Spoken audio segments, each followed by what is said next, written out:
نحمدہ ونصلی ونسلم علی رسولہ الکریم اما بعد فاعوذ باللہ من الشیطان الرجیم بسم اللہ الرحمن الرحیم ان اللہ و ملائکتہ یصلون علی النبی یا ایھا الذین آمنوا صلوا علیہ وآلہ صدق اللہ العظیم۔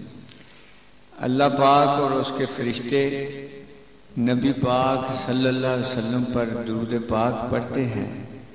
اے مومنو، تم بھی آپ پر اور آپ کی آل پر درود پڑھا کر۔ یہ آیت مبارکہ بہت مشہور ہے، آپ نے بڑی سنی ہوئی ہوگی، تو میں نے اس کو پچھلی جو آیت مبارکہ تھی نا وَمَا أَرْسَلْنَاكَ إِلَّا رَحْمَةً لِلْعَالَمِينَ، اسی کے نسبت سے انتخاب کیا کہ وہ بھی آقا دو عالم صلی اللہ علیہ وسلم کی شان ہے اور یہ بھی آقا دو عالم صلی اللہ علیہ وسلم کی شان کا اظہار کریں گے۔ جہاں یہ آقا دو عالم صلی اللہ علیہ وسلم کی شان کا اظہار کر رہی ہے اور اللہ پاک کی اپنے بندے سے محبت کا اسرار کھول رہی ہے، وہیں پہ اس میں بہت بڑا راز یہ ہے کہ آقا دو عالم صلی اللہ علیہ وسلم بشریت کا سردار ہیں، بشریت کے آقا ہیں، بشریت کے تاج ہیں، اور یہ بشریت کے عروج کی بھی کہانی ہے کہ ایک بشر ہو کے، مخلوق ہو کے اللہ پاک اتنا خوش ہے اور اتنی شان بخش رہا ہے کہ اے میرے محبوب، میں اور میرے فرشتے مل کے تیرے اوپر درود پڑھتے ہیں۔ اس سے بڑھ کر کے شان بشریت کا کوئی اظہار نہیں ہو سکتا کہ خالق خود اتنا چاہ رہا ہے، اس قدر محبوبیت کا اظہار کر رہا ہے، اس قدر پیار کر رہا ہے کہ اپنے فرشتوں کو لے کے کہہ رہے ہیں میں اپنے محبوب پہ درود پاک پڑھتا ہوں، تم بھی میری سنت پوری کرو، اس پہ اور اس کی آل پہ درود پڑھو۔ اندازہ کرو، ایک طرف تو اپنی سنت ادا کرنے کا ارشاد ہو رہا ہے، ایک طرف خود پڑھ کے اس بشریت کے سردار کی شان کا اپنی بارگاہ میں اس کے مقام کا مشاہدہ کروایا جا رہا ہے۔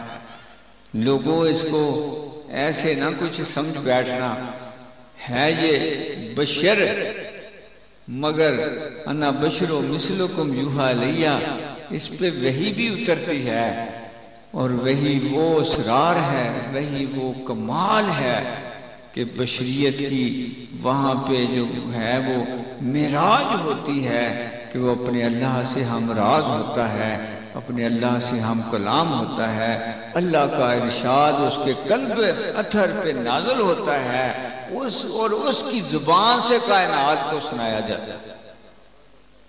ارشاد الہی ہے، حکم الہی ہے، منشا الہی ہے، رضا الہی کے پروگرام ہیں، مگر منتخب کیا جا رہا ہے اپنے محبوب پاک کے قلب اطہر کو اور زبان پاک کو کہ میری ترجمانی اے محبوب تیرے سوا نہیں سجتی ہے، یہ تیری زبان پاک سے جو ہے مخلوق کو سنے، اور اے مخلوق اگر اس کی غلامی کرو گے، اگر اس سے پیار کرو گے، اگر اس سے اطاعت کرو گے، اس کی پیروی کرو گے، اس کی سیرت کے خد و خال میں تم ڈوب جاؤ گے، ارے اس نام سے کچھ تمہارے سینوں میں بھی ڈالا ہے۔ ابو بکر صدیق رضی اللہ تعالیٰ عنہ کے سینے میں ڈالا ہے، بلال کا سینہ رنگا ہے، حیدر کرار کو جو مستی نصیب ہوئی ہے وہ اسی سینے کی خیرات ہے، عمر فاروق کو جو عدالت نصیب ہوئی ہے وہ غلامی کا اعزاز ہے، اور عثمان ذو النورین کو جو حیا کی خیرات اور سخاوت کا شہنشاہ بنایا ہے، اور اس سینہ پاک کو چاہنے سے ان قدموں کو بوسے دینے کی وجہ سے ہوا ہے۔ سارے اپنی فضیلتیں سارے اپنے انعام اپنے محبوب پہ تمام کر کے پھر دعوت فکر دی جا رہی ہے مخلوق، اے امتیوں، اے اس کے ماننے والوں، تم اس کو چاہتے رہو اور میرا نام جو ہے وہ پاتے۔ جتنی بھی محرومیاں ہیں نا دنیا میں، جتنے بھی زوال ہیں، جتنے بھی پریشانیاں ہیں، وہ اس لیے ہیں کہ اللہ کے اس ارشاد کی اطاعت نہیں کر سکے، اللہ کے اس ارشاد کو مانا نہیں جا سکا کہ میرے محبوب کو تم چاہو۔ خزانے اس سینے میں ہیں، وہ سارے کے سارے تمہارے طرف بھی بھیج دیے۔ تبھی تو حضرت مجدد ثانی فرماتے ہیں نا کہ جو کچھ میرے اوپر کرم ہوا ہے نا وہ سارا اطاعت کی وجہ سے ہوا ہے۔ اطاعت رسالت مآب صلی اللہ علیہ وسلم کا ثمر ہے۔ اگر کوئی کمی رہ گئی ہے نا تو وہ اطاعت میں کمی کی وجہ سے ہے۔ اگر اطاعت میں کمی نہ ہوتی اللہ پاک کو کمی نہ کرتا۔ اللہ فرماتے ہیں کہ یعنی اتنا کمال بخشا ہے، آپ حیران ہو جائیں، ایسے ایسے اظہار ہوئے ہیں آپ سے۔ کیا فرماتے ہیں میں 1000 سال بعد میں ہوا ہوں مگر میں کوئی بودھ نہیں پاتا قائد عالم صلی اللہ علیہ وسلم کو زمانے کے اور اپنے زمانے میں آج بھی اسی طرح فیض یاب ہوتا۔ بلکہ بعض دفعہ ایسا ارشاد فرمایا کہ میں صحابہ کرام سے بھی زیادہ قریب ہو جاتا ہوں۔ اس پہ آپ کو فتویٰ لگ گیا تو آپ نے کہا وہ وقتی اور حادثاتی ہوتا ہے، ہمیشہ صحابہ کا مقام ہمیشہ قریب میں ہے اور ہم پہ کبھی کبھی پیار آ کے سینے سے لگا لیا جاتا ہے، میں اس کا اظہار کرتا ہوں۔ تو یہ یعنی میں نے اس لیے انتخاب کیا ہے کہ یہ جو درود پاک اللہ پاک پڑھ رہا ہے یہ ہمارے لیے دعوت فکر ہے۔ تم بھی پڑھو، جتنا پڑھو گے نا اتنے ہی اس سینے سے خیرات تمہیں بھی نصیب ہے۔ اور ایمان سے جب کوئی فنا فی رسول کے درجے پہ پہنچے گا تو اللہ پاک کے درود و سلام بھی اس کو سنائی دیں گے، کیونکہ اپنی تو ہستی ہی مٹائی ہوئی ہوگی۔ جب اپنی ہستی مٹائی ہوئی ہوگی اللہ کے محبوب کی ہستی میں فنا ہوگا، آپ ہوگا ہی نہیں، تو پھر جو ہے وہ سارے انعام و اکرام کا مشاہدہ کر رہا ہوگا کہ نہیں کر رہا ہوگا۔ اگر شاہ منصور فنا فی اللہ ہو این الحق کا نعرہ لگا دیں تو فنا فی رسول کے مقام پہ وہ اس کا مشاہدہ بھی تو کرتے ہوں گے کہ نہیں؟ باجید مستعمی رحمت اللہ علیہ کرتے ہوں گے کہ نہیں؟ جنید بغدادی کرتے ہوں گے کہ نہیں؟ حضور غوث ثقلین کرتے ہوں گے کہ نہیں کرتے؟ تبھی تو فرماتے ہیں مجھ میں اور میرے نانا میں کوئی فرق نہیں ہے، مگر میں نے مکھیوں کو حکم دے رکھا ہے کہ اے مکھیوں میرے جسم پر بیٹھا کرو، کہیں لوگ وہی نہ سمجھ بیٹھے۔ وہ فنائی کی مقام تھا، وہ فنائی کا مقام تھا، لحموں کا لحمی، جسموں کا جسمی،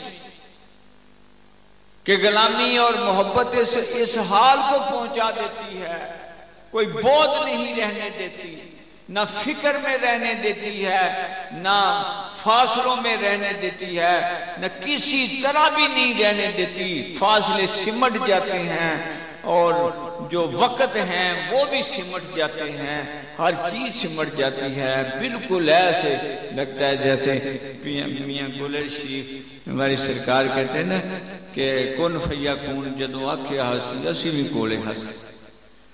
پتہ نہیں کتنی دیر پہلے کہا ہوگا تو کہتے کن فیکون جدو آنکھیں ہنسی اسی بھی کولے ہنس۔ فاصلے مٹے ہیں کہ نہیں مٹے؟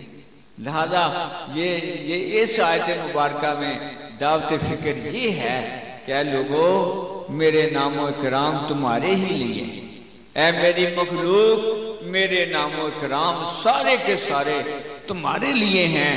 میں نے سب کچھ باقی جو پیدا کیا ہے وہ تمہارے لیے کیا ہے۔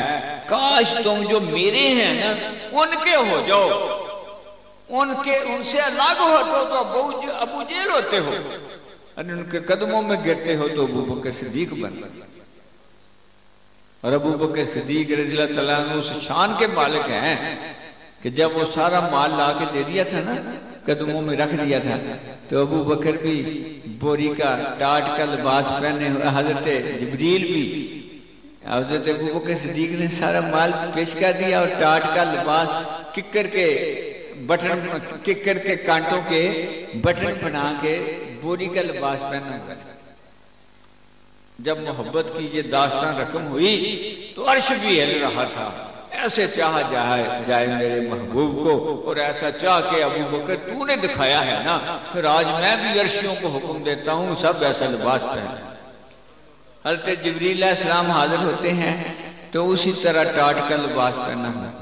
تو حضور آقا صلی اللہ علیہ وسلم ہنس کے کہتے ہیں ابو جبریل آپ کو کیا ہو گیا ہے، آپ نے یہ کیوں لباس پہنا؟ کہتے ہیں میں نہیں پہنا، آج سب عرشیوں نے یہ لباس پہنا. اور آقا صلی اللہ علیہ وسلم یا رسول اللہ علیہ وسلم اللہ پاک سلام کہتے ہیں آپ کو، اور کہتے ہیں کہ ابو بکر سے پوچھ کے بتاؤ کیا تو اپنے اللہ پہ راضی ہے کہ نہیں؟ ساری کائنات دعائیں کرے، آرزویں کرے، سجدے کرے، تسبیحات کرے، اے بار اللہ تو راضی ہو جا. ارے گر تو سیکھو ابو بکر صدیق رضی اللہ تعالیٰ عنہ سے، گر سیکھو کہ اگر اس کو راضی کرنا ہے تو اس کے محبوب کے قدموں پہ بوسے دو، ان قدموں کو چومو، ان قدموں سے لگی ہوئی خاک کو آنکھوں کا سرما بناؤ. اس طرح چاہو، پھر خالق و مالک دیکھو خود پوچھتا ہے ابو بکر تو اپنے اللہ پہ راضی ہے کہ نہیں راضی؟ ساری کائنات کو اسرار بخشا کہ اگر مجھے راضی کرنے، خود آقا دو عالم صلی اللہ علیہ وسلم نے ایک دفعہ فرمایا اے صحابہ کرام، یہ جو ابو بکر آپ نے اتنے معتبر ہیں، سب کو پتا تھا معتبر ہے، پتہ ہے یہ کیوں ہے؟ آپ کیا سمجھتے ہیں؟ یہ عبادت زیادہ کرتے ہیں، یہ نفل زیادہ پڑھتے ہیں، یہ کیا کرتے ہیں؟ کہتے ہیں یا رسول اللہ علیہ وسلم، ہمیشہ صحابہ کرام یہی کہا کرتے ہیں یا رسول اللہ علیہ وسلم آپ اور آپ کا اللہ ہی بہتر جانتے ہیں، ہمارے ماں باپ آپ قربان آپ ہی بہتر جانتے ہیں. کہتے ہیں جی اس لیے معتبر ہیں کہ ان کو آپ سے کے مقابلے میں میرے ساتھ محبت زیادہ ہے. گویا کہ اسرار کھلتا ہے، راز کھول دیا گیا کہ لوگوں اگر اللہ کی محبت چاہتے ہو تو فتح بِعُمْرِي يُحْبِبْكُمُ اللَّهُ، اور اس کے قدم چومو، میں اللہ تم سے پیار کروں. قُلْ إِن كُنتُمْ تُحِبُّونَ اللَّهَ، یہ پوچھتے ہیں اللہ کیسے پیار کرے گا؟ فتح بِعُمْرِي يُحْبِبْكُمُ اللَّهُ، اس کے قدم چومو، میرے محبوب کے قدم چومو، اس پہ قربان ہو جاؤ، میں اللہ تم کو پیار کروں گا. لہذا قسم اس پیار کی حدود میں کیا کوئی اس کو کہہ سکتا ہے کہ ایسے نہ کرنا تو ایسے نہ کرنا؟ جب پیار کرنے لگتا ہے تو کبھی شہروں کی قسمیں کھاتا ہے، جب پیار کرنے پہ آتا ہے کبھی زلفوں کی قسمیں کھاتا ہے، جب پیار کرنے آتا ہے تو جو بالوں کے کنڈل دیکھتا ہے حامیم کہہ قسمیں کھاتا ہے، ارے چہرہ پاک کو بددعا یاسین کہہ کے قسمیں کھاتا ہے. کبھی اس کے گھوڑوں کے اٹھے ہوئے قدموں سے جو دھول ہوتی ہے اس کی قسمیں کھاتا ہے. ارے اللہ نے نعتیں تو اللہ نے لکھی ہیں کہ محبوب کو اس طرح چاہا جاتا ہے، اور دعوت فکر دے دی لوگوں میرے خزانے لوٹنے ہیں نا تو میرے محبوب کا دل لوٹ لینا. اور ایمان سے دیکھو نا جنہوں نے لوٹا ہے پھر لوٹنے کا حق ادا اللہ پاک نے بھی ان کی پھر چاہت کا حق ادا کر کے. حضرت بلال رضی اللہ تعالیٰ عنہ نے لوٹا ہے نا، کولوں پہ لیٹ کے لوٹا، ہاتھوں پہ کیل ٹھکوا کے لوٹا، پتھر جھیل کے تتی ریت پہ کھچوا کے اپنے آپ کو لوٹا، مگر اشہد ان لا الہ الا اللہ نہ چھوڑا، اشہد ان محمد رسول اللہ نہ چھوڑا. جب بارگاہ الوہیت میں وہ اپنے آقا سے پیار جو ہے قبول ہوتا ہے تو پھر ایسی تاریخ ایک واقعہ میں رقم کرتی ہے جو رہتی دنیا تک کبھی وہ ضائع نہیں ہوگا. کہ حضرت بلال رضی اللہ تعالیٰ عنہ پڑھتے تھے اشہادوں کی جگہ پڑھتے اشہادوں عنہ. تو عربی لغت اور عربوں میں یہ تلفظ اور زبان دانی کا بہت شوق تھا، بہت شوق. شعر و شاعری کرنا اور زبان دانی یہ ان کا وصف تھا. تو وہ جو اشہادوں پڑھتے تھے نا تو کچھ صحابہ نے کہا کہ یا رسول اللہ صلی اللہ علیہ وسلم کہتے بلال تلفظ صحیح نہیں پڑھتے، آج اگر اجازت دی جائے تو فجر کی اذان جو ہے نا ہم نہ پڑھیں۔ ایمان سے اس واللیل زلفوں والے نے کہا ہاں پڑھ لو، پتہ سارے بھید کا تھا، اذانیں دی جا رہی ہیں، اذانیں ہوئی جا رہی ہیں، صبح ہونے کا نام ہی نہیں لیتے، سارے اپنی نیند پوری کر کے جاگ گئے ہیں مگر فجر ہونے کا نام ہی نہیں لیتی، سب پریشان ہیں آج فجر کیوں نہیں ہو رہی، اذان پہ اذان ہو رہی ہے مگر وہ پاؤں پھٹتی نہیں ہے، وہ جو فجر کی نشانیاں ہیں وہ ظہور نہیں پا رہی۔ آخر جبریل امین آتے ہیں، یا رسول اللہ صلی اللہ علیہ وسلم آج فجر نہیں ہوگی، کہ کیوں نہیں ہوگی؟ کہتے جب تک بلال اذان نہیں دے گا عرش پہ اذان نہیں پہنچے گی۔ سونیا وہاں وہ عبادت پہنچتی ہے جو تیری محبت میں رنگی ہوئی، وہاں وہ رکوع پہنچتے ہیں جو تیری اطاعت میں ہوئے ہو، وہاں وہ سجدے قبول ہوتے ہیں جو تیری غلامی میں ہوئے ہوئے ہو، کہ سجدے کعبے میں ہو اور امتحان مدینے میں رہے، پھر جاگے جو ہیں وہ سجدے کہ سجدوں کی آبرو بنتی ہے یا رسول اللہ صلی اللہ علیہ وسلم، پھر قبول ہوتے ہیں۔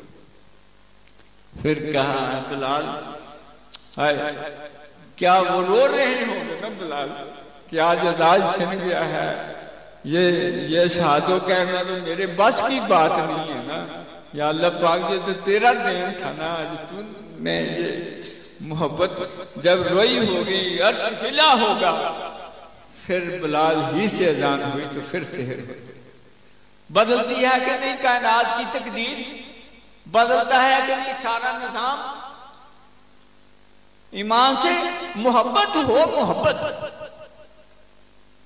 ایک جنگ سے آ رہے ہیں تو ایک مائی صاحبہ ملتی ہیں، ان کے خامند شہید ہو گئے ہیں، تو حضور آقا دو عالم سے سمجھتے بیٹا صبر کرنا، تیرا سرتاج جو ہے وہ اللہ کی بارگاہ میں قبول ہو گیا ہے۔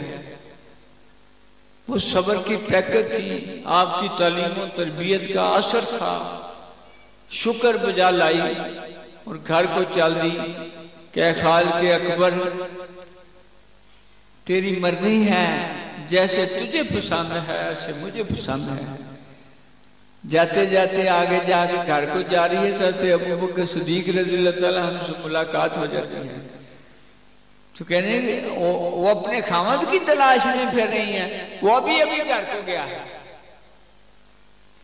جب گھر گئی تو خامد گھر بیٹھا، انہی قدموں سے بھاگتی ہوئی آتی ہے، یا رسول اللہ صلی اللہ علیہ وسلم آپ نے تو فرمایا تھا شہید ہو گیا، میرا خامد تو گھر بیٹھا ہے۔ کہتے تھے راستے میں کسی کو ملی تھی کہ ہاں آقا دو عالم سلام ابو بکر صدیق کو ملی تھی، کہ تو اس نے کیا کہا تھا کہ انہوں نے کہا تھا کہ وہ میں نے ابھی بھی گھر جاتے ہوئے دیکھا ہے۔ کہتے ہو تو شہید گیا تھا مگر میرے محبوب کی زبان سے نکلے ہوئے لفظ اس کی بارگاہ میں رد نہیں ہوتے۔ بدلتی ہے تقدیر کہ نہیں بدلتی؟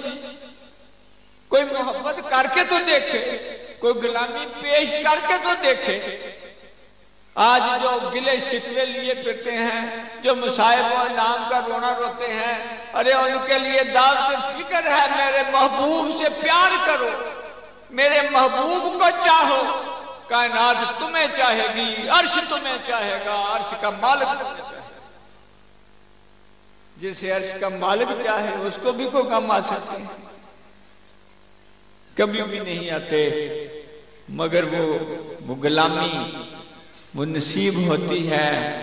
آج چونکہ ظاہری طور پہ کسی کی صلاحیت نہیں ہے آپ کو دیکھنے کی ہوتی، تو وہ کسی غلام رسول کے قدموں میں بیٹھے، وہ قدم جو پہنچیں گے وہاں تو وہ اس کو بھی ساتھ لے جاتے ہیں۔